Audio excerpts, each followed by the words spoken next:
लोकसभा निवडणुकीनंतर आता राज्यात विधानसभेचे वेध लागलेले आहेत. पुण्यात प्रामुख्याने 8 मतदारसंघ असताना कुठला पक्ष किती मतदारसंघावरती दावा करतोय हे पाहणं आता महत्त्वाचं असणार आहे. यामध्ये आता सर्व पक्षांनी तयारी देखील सुरू केलेली आहे. विधानसभेचे उमेदवार देखील कोण असेल याकडे सर्वांचं लक्ष लागलेलं असताना पुण्यात शिवसेना किती जागांवरती क्लेम करेल आणि किती जागांवरती ते लढतील याची माहिती घेण्यासाठी आपल्यासोबत आज शहर प्रमुख नाना भानगिरे आहेत.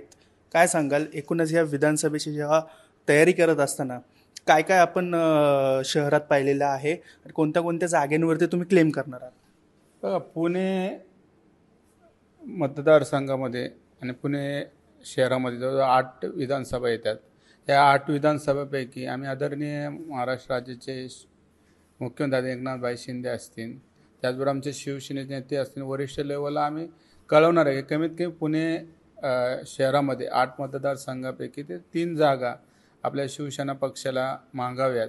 आणि त्यासाठी आम्ही सर्वजण एकत्र लवकरच आमची पुणे शहराची बैठक होईल. त्यामध्ये आमचे सर्व जे वरिष्ठ कार्यकर्ते असतील, सर्व नेते असतील, त्यांच्या एकत्र चर्चा करून आपल्याला ह्या पुणे शहरामध्ये जे 8 मतदारसंघ आहेत कुठल्या कुठल्या जागा मागायच्या ह्याला जास्त आपण प्राधान्य देऊन शेवट माहितीमध्ये वरिष्ठ लेवलला जो निर्णय होणार आहे तो निर्णय आम्हाला मान्य असेल. परंतु आपण किती जागा मागायची ह्यासाठी आम्ही 8 पैकी 3 तरी जागा मागणी आम्ही वरिष्ठ लेवलला करणार आहोत. कोणत्या 3 जागा?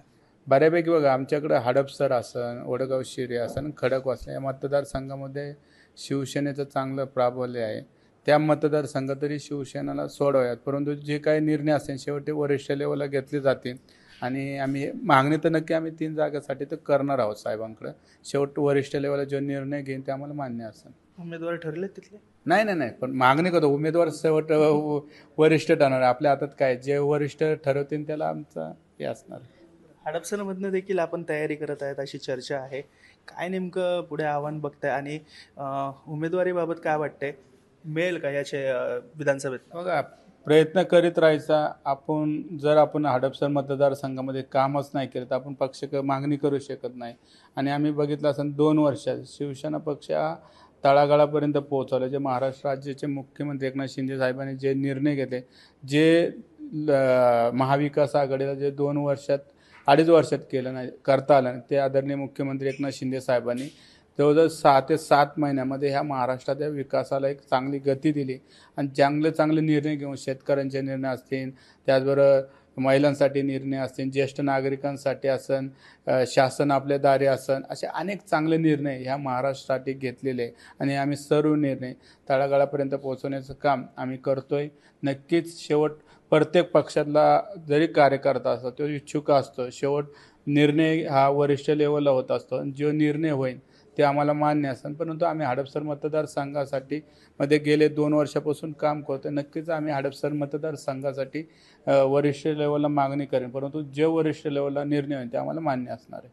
नक्कीच वरिष्ठांवरती जो निर्णय होईल तो मान्य असणार आहे, पण उमेदवारी मिळण्यासाठी पण आव्हान असणार आहे. कारण विद्यमान आमदार तिथे राष्ट्रवादी अजित पवार पक्षाचा आहे, किंवा दुसरा जर उमेदवार बघितला दुसरा रांगेतला तर भाजपचा आहे. मग ह्यांचा जेव्हा बहुल मतदारसंघ असताना आपल्याला उमेदवारी मिळेल अशी शक्यता आहे?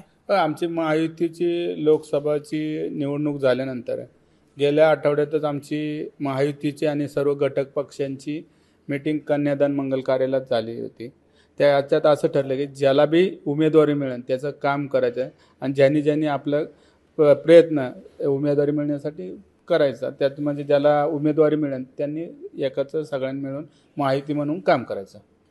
नाना, इकडे जर पाहिलं हा हडपसर विधानसभा मतदारसंघ हा बऱ्यापैकी मुस्लिम बहुल मतदारसंघ आहे. आणि ह्यावेळेसचं जे निवडणुका झाली ते विरोधकांनी जो प्रचार केला होता की संविधान बदलणार आहे आणि मुस्लिम देश जो प्रचार झाला होता त्यामुळे मोठा फटका बसलेला आपल्याला पाहायला मिळतोय.